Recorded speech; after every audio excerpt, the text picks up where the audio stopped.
मैं प्रेम एक बार फिर आपसे अपनी Hindi emotional sex story share करने हाजिर हूँ। जैसा आप सब जानते हैं, मैं नागपुर का रहने वाला हूँ। मेरी उम्र 30 वर्ष है और मैं एक साधारण युवक हूँ जो अपनी लाइफ और कामों को खुल के एंजॉय करता है। आप सभी कामुकताज.com के पाठकों का धन्यवाद, जिन्होंने मेरी सभी कहानियों को सराहा और मुझे मेल किए। दोस्तों, लाइफ में वैसे बहुत सारे इंसिडेंट होते हैं, पर हर इंसिडेंट आप तक पहुंचाना संभव नहीं होता। कुछ खास पल ही आप तक पहुंचाए जा सकते हैं, वरना जिंदगी तो चलती ही रहती है। ये कहानी भी कुछ ऐसी ही खास है। दोस्तों, इस हिंदी इमोशनल सेक्स स्टोरी में मैंने नायिका के रूप और बदन के बारे में कुछ नहीं लिखा है, क्योंकि हर वो लड़की खूबसूरत होती है जिसे आप प्यार करते हो। तो इस कहानी में मेरी जगह आप खुद को रखें और नायिका की जगह जिसे आप प्यार करना चाहते हो उसे, और कहानी का मजा लीजिए। कहानी शुरू होती है मेरे दोस्त की एंगेजमेंट से, जो इस साल जनवरी महीने में थी। मैं दूल्हे का खास दोस्त होने से मजा ले रहा था। जब मेरा दोस्त रिंग पहना रहा था तो मैंने एक चमकी वाला फटाका फोड़ा, पर मस्ती में होने की वजह से मुझे धक्का लगा और वो फटाका ऊपर ना फूटते हुए दुल्हन के पीछे खड़ी लेडीज पर जाकर फूटा और उसकी सारी चमकी आसपास खड़ी लेडीज पर जा गिरी, जिससे वो लेडीज थोड़ा घबरा गई और मेरी तरफ गुस्से से देखने लगी। मेरे दोस्तों ने भी मुझे टोका। मैंने उस लेडीज को सॉरी कहा। रिंग सेरेमनी का प्रोग्राम खत्म हुआ तो बधाई देने का और फोटो खिंचवाने का दौर चल पड़ा। हम दोस्त के पीछे खड़े होकर मजा ले रहे थे, पर बार बार मेरी नज़र एक लेडी पर पड़ी जो रिंग सेरेमनी वाले इंसिडेंट के बाद से लगातार घूरे जा रही थी। वहाँ मेरे दोस्त की छोटी सिस्टर थी, तो मैंने उससे पूछ लिया, ये कौन है जो तुझे घूर रही है? तो उसने बताया, ये दुल्हन की बड़ी बहन है और ये मुझे नहीं तुझे घूर रही है, तूने काम ही ऐसे किए हैं। फिर मैंने उससे पूछा, ये दुल्हन से बड़ी लग तो नहीं रही? तो उसने बताया कि ये दुल्हन से 1 से 2 साल ही बड़ी है और 2 साल पहले ही उनकी शादी हुई है।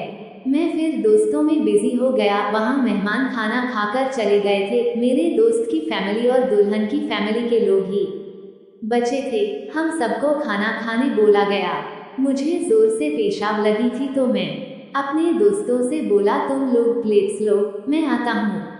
और मैं टॉयलेट की तरफ चला गया।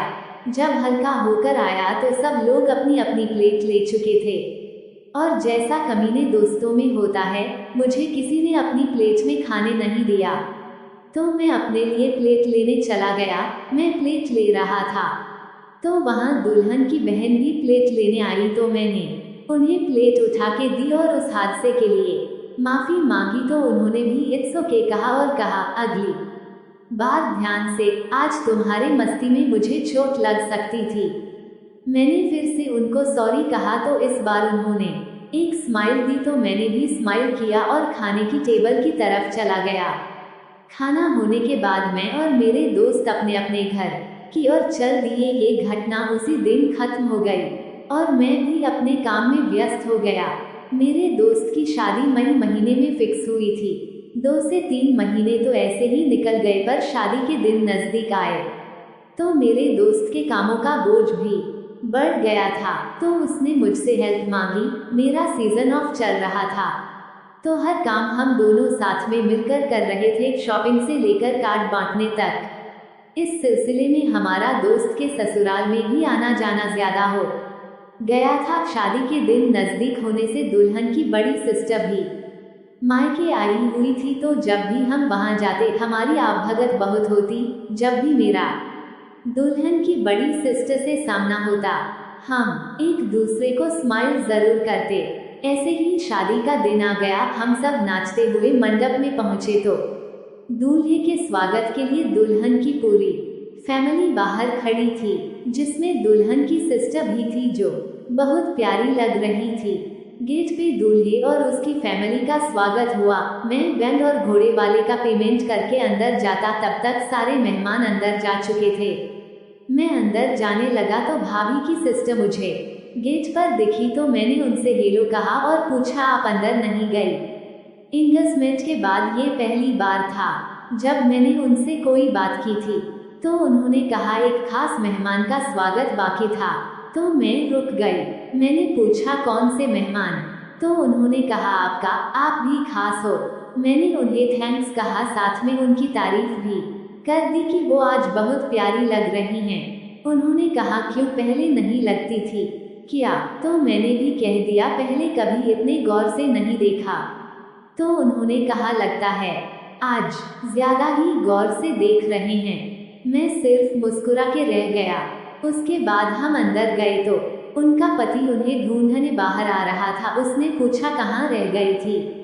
तो उसने जो जवाब दिया उससे मैं थोड़ा शॉक हुआ। उसने कहा बाहर गेट पे पूजा का कुछ सामान छूट तो नहीं गया, चेक करने गई थी। इसका मतलब या तो वो अपने पति से झूठ बोल रही थी या मुझसे। मैंने उसको देखा तो वो चुपचाप नजर झुका के आगे निकल गई। उसके बाद शादी में जब भी हमारा आमना सामना होता वो मुझे शरारत भरी स्माइल जरूर देती। फेरों का समय आया जिसमें ज्यादा वक्त तो लग ही जाता है। मेरे कुछ दोस्त खाना खाने चले गए और मैं पुजारी को किसी सामान की जरूरत ना पड़े इसलिए वहीं रुक गया। दोनों फैमिली के मेंबर भी फेरे वाले मंडप को घेरे हुए बैठे थे तो मैं भी सबके पीछे कुर्सी लेकर बैठ गया। पंडित को जब भी किसी चीज की जरूरत पड़ती मैं उसे लाकर दे देता।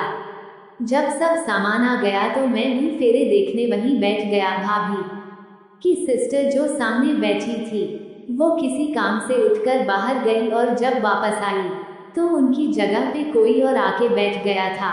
मेरे पास ही एक खाली कुर्सी पड़ी थी। मुझे लगा कि वो कुर्सी लेकर जाएगी पर उसने मुझे देखा और वो वहीं बैठ गई। हमने फिर एक दूसरे को हेलो कहा। मैंने उनसे पूछा कि वो अकेली क्यों है, उनके पति कहाँ गए? तो वो बोली वो दोस्तों के साथ बैठे होंगे, कहीं पीते हुए, आराम से आएंगे जब उनका कोटा पूरा हो जाएगा। ये बोलते वक्त वो उदास हो गई तो मैंने फ्लर्ट करते हुए उनको बोला आपकी स्माइल बहुत प्यारी है, आप उदास अच्छे नहीं लगती। तो उसने फिर से स्माइल कर दी। हम एक दूसरे से बात कर रहे थे। बातों बातों में मैंने उनसे गेट वाली बात का जिक्र किया कि उन्होंने मुझसे झूठ बोला। वो बोली झूठ तो मैंने बोला है पर तुमसे नहीं। हमारे आसपास लोग थे तो मैंने बात को और नहीं खींचा। मैं बैठे बैठे दूल्हा दुल्हन की फोटो खींच रहा था। उसने मुझसे मेरा मोबाइल मांगा और अपने पिक्चर लिए। वो मुझसे बोली आपके मोबाइल से पिक्चर अच्छी और क्लियर आ रही हैं। उन्होंने कहा आप सारी पिक्चर मेरे मोबाइल पे भेज दें। मैं बोला मेरे पास तो आपका नंबर नहीं है। तो उन्होंने मुझे अपना नंबर दिया और सारे पिक्चर सेंड करने बोला। फेरों के वक्त कुछ एक ऐसी रस्में आती हैं जिससे हमें बहुत हंसी आ रही थी। फेरे होने के बाद उनके कुछ फैमिली मेंबर और कुछ दोस्त अपना ड्रिंक का प्रोग्राम निपटा कर आए। उनका पति भी आ गया जो पूरा नशे में था। जब विदाई का समय आया तब तक आधी रात बीत चुकी थी। सबने एक दूसरे से विदा ली और हम घर आ गए। दूसरे दिन घर पे हल्दी उतारने की रस्म होती है जो दुल्हन के मायके में होती है। उस दिन दूल्हा दुल्हन वहां गए। मुझे मंडप में काम होने की वजह से मैं नहीं गया। थोड़ी देर बाद मुझे दूल्हे का कॉल आया, तुम्हें सब यहाँ बुला रहे हैं। पर मैंने उसको काम ज्यादा होने के बारे में बोला और उसको सिचुएशन संभालने के लिए बोला। शाम के पहले वो सब वापस आ गए। रात को मेरे मोबाइल पे दुल्हन की सिस्टर का व्हाट्सएप आया कि वो मुझसे नाराज है और मेरे वहां नहीं जाने का कारण पूछा। मैंने उनको सारी बात बता दी। उसके बाद हमारी नॉर्मल बात हुई और उसने मुझसे शादी की पिक्स मांगे जो मैंने उनको भेज दिए। मैंने शादी वाले दिन की बात छेड़ दी कि उसने अपने पति से झूठ क्यों बोला तो उसने बताने से मना कर दिया। फिर मेरे थोड़े मनाने और कसम दिलाने पर उसने बताया कि शायद उसने मुझे पहले भी कहीं देखा था, शायद किसी प्रोग्राम में या किसी रिलेटिव के घर पर, इसलिए उसका ध्यान मुझ पर ज्यादा था। मैं उसे एंगेजमेंट के दिन से ही अच्छा लगने लगा था क्योंकि हमारे ग्रुप में मैं अकेला कुंवारा था तो सबकी खिंचाई और मस्ती भी ज्यादा कर रहा था। पर मैंने वो फटाके वाला कांड कर दिया जिससे वो नाराज हो गई थी। मैंने उससे उसकी शादी के बारे में पूछा तो उसने बताया कि उसका पति गवर्नमेंट सर्विस में है, घर वालों को रिश्ता पसंद था तो वो भी राजी हो गई। पर शादी के कुछ दिन बाद पता चला कि उसके पति को पीने की आदत है। पहले पहले वो कभी कभार ही पीकर आते, पर बाद में वो रोज ही पीकर आने लगा, जिससे उन दोनों में झगड़े होने लगे। और एक बार तो उसकी इच्छा डाइवोर्स लेने की भी हुई। फिर घर वालों ने उन दोनों को समझाया और उसने भी सोचा कि डाइवोर्स लेकर क्या होगा, इससे उसके घर वालों की ही परेशानी बढ़ेगी। फिर हमारी बातें उसके लव लाइफ की तरफ गई, क्योंकि उनको कोई बच्चा नहीं था। तो मैंने उनसे पूछा, उसने बताया कि शादी के बाद सब ठीक था, पर उनको जल्दी नहीं चाहिए था और बाद में ये ज्यादा पी के आते और खाना खा के सो जाते, जिससे बाद में कुछ नहीं हुआ।